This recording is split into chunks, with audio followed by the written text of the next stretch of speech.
Dans une vidéo précédente, j'ai construit le plancher de la grande cabane de mon frère, de 16 pieds sur 8. Et dans celle-ci, je vais construire les murs et pour les assembler, je vais utiliser encore plus de ce bois, du CLS traité sous pression de 63 par 38 mm, aussi appelé 3 par 2. Lorsque j'ai construit ma précédente cabane, vers 2020, j'ai utilisé du 2 par 2. Mais en fait, quand on regarde la différence de prix entre le 3 par 2 et le 2 par 2, il n'y a vraiment pas beaucoup de différence. Comme la structure sera bien plus grande cette fois, le 3 par 2 est un choix évident. Je commence à couper le bois pour les petits murs. Et comme le toit de la cabane va être un toit plat, enfin plat, mais avec une très légère pente, le haut de ces murs va avoir un léger angle. Je commence par couper les lisses hautes et basses. C'est le plus simple.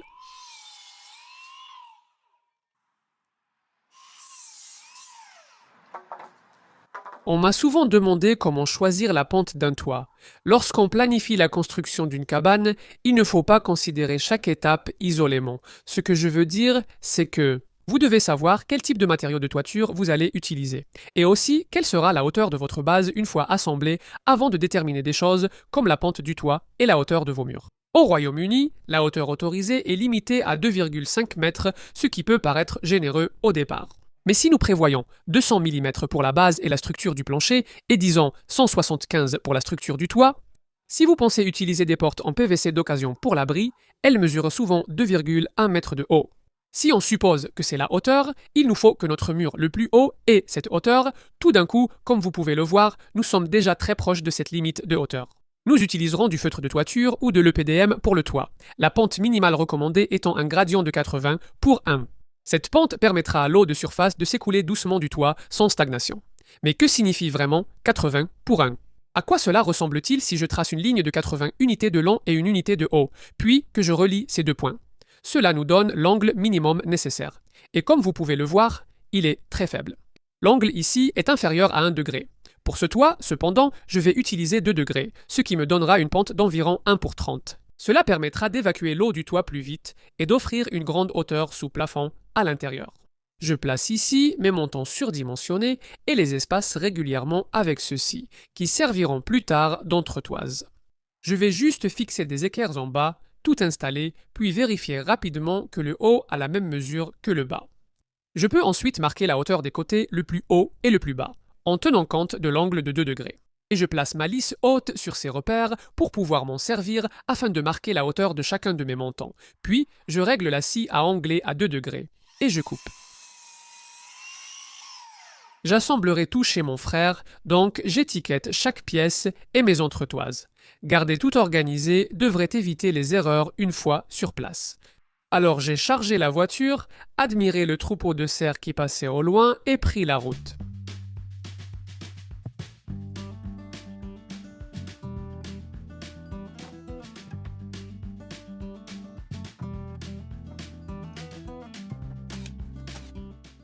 Les 2 premiers murs que j'assemble vont être vraiment simples. J'utilise juste mes entretoises pour espacer les montants et je peux tout clouer ensemble avec des clous galvanisés de 90 cm d'armain. Je veux que toutes mes entretoises soient alignées à l'intérieur de l'abri, car je pense que ça rendra bien. Donc j'ai mis quelques cales ici pour pouvoir positionner chacune à une distance égale de la lisse basse. Voici l'ossature du mur du fond que j'ai faite en 2 panneaux séparés. C'est juste pour rendre leur mise en place un peu plus facile tout seul. J'ai trouvé qu'il était plus facile de fixer une extrémité des entretoises avec des vis, juste pour éviter les ratés avec les clous, parce que les mettre en biais peut parfois être imprévisible. Ici, je marque l'emplacement des murs latéraux en utilisant une chute pour positionner ceux du fond.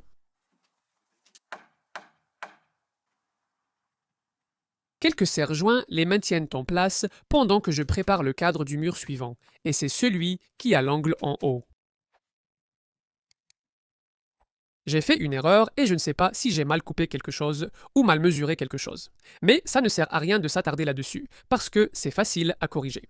En gros, mes murs latéraux semblent être plus courts de l'épaisseur du bois par rapport à mon mur du fond, et à ce stade, je ne sais pas s'ils seront aussi plus courts que mes murs avant. Je réglerai ça plus tard. Donc, je continue pour l'instant. En regardant mes images de tout à l'heure, je vois que j'ai juste mis ma lisse supérieure du mauvais côté des lignes tracées avant de les couper à la bonne hauteur, mais ce n'est pas grave. J'ai commencé à assembler les 3 cadres de murs restants et tous les 3 auront soit des portes, soit des fenêtres. Donc je dois commencer à y penser maintenant. Ah, et au fait, il s'avère que mes murs avant sont également plus hauts de la même mesure. Donc pour continuer, ce mur du bout ici va recevoir une très grande fenêtre. Mon frère a surtout trouvé de nombreuses fenêtres et portes en PVC d'occasion pour cette construction. Cette immense fenêtre ira dans mon mur du bout. C'est un modèle assez inhabituel, du moins pour moi. Parce que ce cadre de fenêtre a une lèvre tout autour du bord avant, donc il est conçu pour être simplement poussé dans l'ouverture. Je vais donc prendre des mesures précises pour ça. Je vais centrer la fenêtre par rapport au mur, donc je dois juste prendre des mesures précises et placer un montant de chaque côté.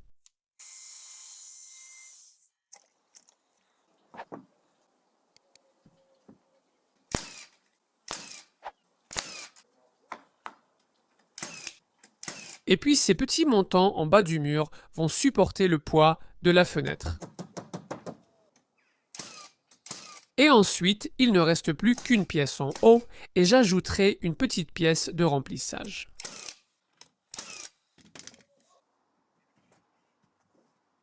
À ce stade, je peux mettre mon cadre d'équerre et commencer à le fixer au sol. En fixant avec de longues vis passant par le plancher à rainures et languettes jusqu'au cadre du plancher. Je peux aussi fixer les cadres des murs ensemble. La première partie du mur avant aura une porte-fenêtre. Nous avons retiré les portes pour encadrer directement autour du bâti.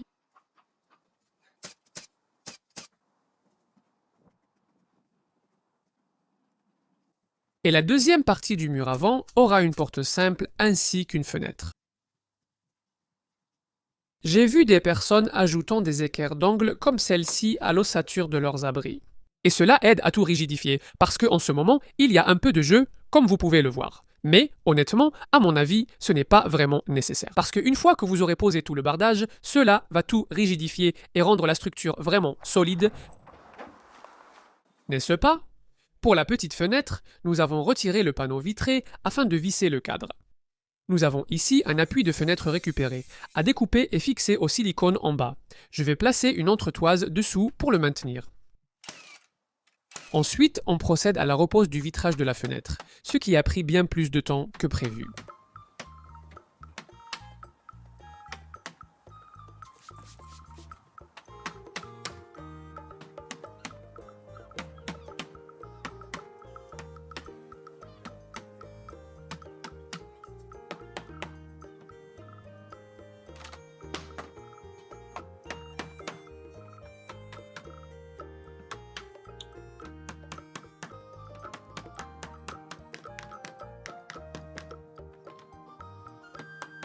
Ah oui, enfin!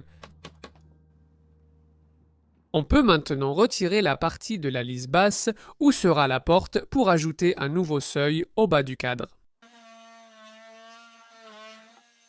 Et nous l'avions déjà fixé au cadre avec du silicone et des vis. Ensuite, nous pouvons le mettre en place. Idem pour le cadre de la porte suivante. Et ensuite, nous pouvons commencer à habiller les murs. Pour cela, nous utiliserons encore des lames de 15 mm, traitées autoclave à rainures et languettes, comme celles utilisées pour le sol. J'ai commencé par découper une des planches en bande de 40 mm que nous pourrons utiliser comme pièce d'angle. Et nous devons positionner cela de façon à ce que ça protège le bois debout de chaque lame de bardage qui vient s'y appuyer. J'ai donc utilisé une chute pour bien le placer.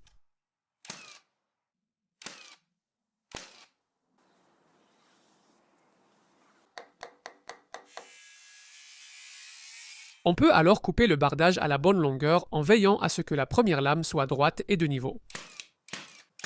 Chaque planche reçoit 2 clous dans chaque montant et on pousse les planches ensemble aussi serrées que possible. Parce que, comme je l'ai expliqué dans la vidéo précédente, le bois vient tout juste de sortir de l'usine de traitement sous pression, donc il est très humide, ce qui signifie qu'il va probablement rétrécir de façon significative. Et on ne veut surtout pas que des espaces apparaissent quand cela arrivera.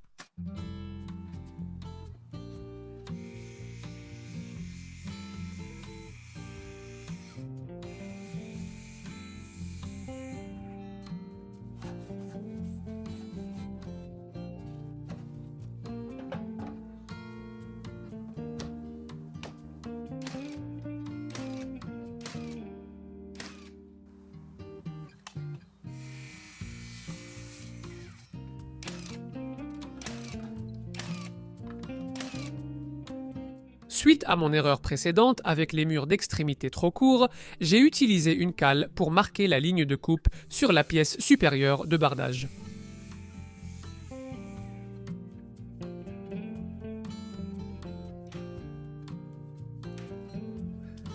Je veux que le bardage de chaque mur soit aligné.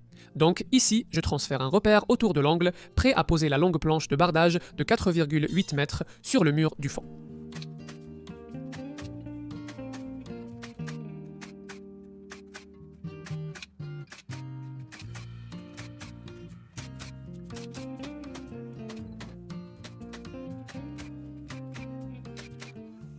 J'ai fait d'autres coupes fines pour ajuster autour des portes.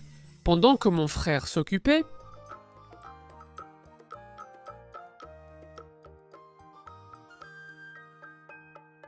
Nous avons mis 50 pence dans l'appareil.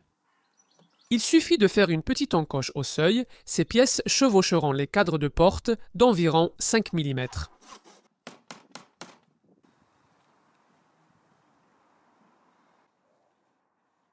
Et nous avons décidé de les fixer avec des vis en pré-perçant pour éviter le risque de fendre le bois.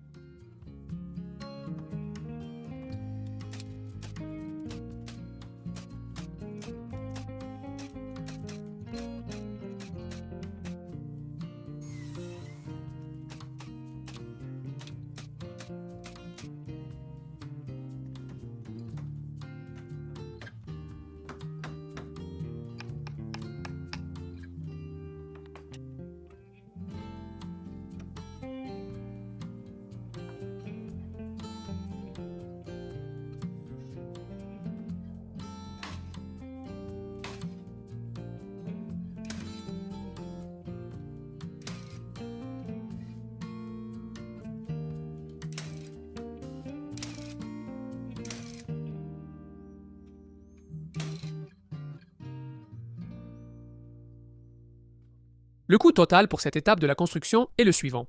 Le bois de charpente 3x2 a coûté 162 livres, le lambris à rainures et languettes 540 livres et les portes et fenêtres en PVC d'occasion 245 livres et probablement environ 25 livres en clous et vis.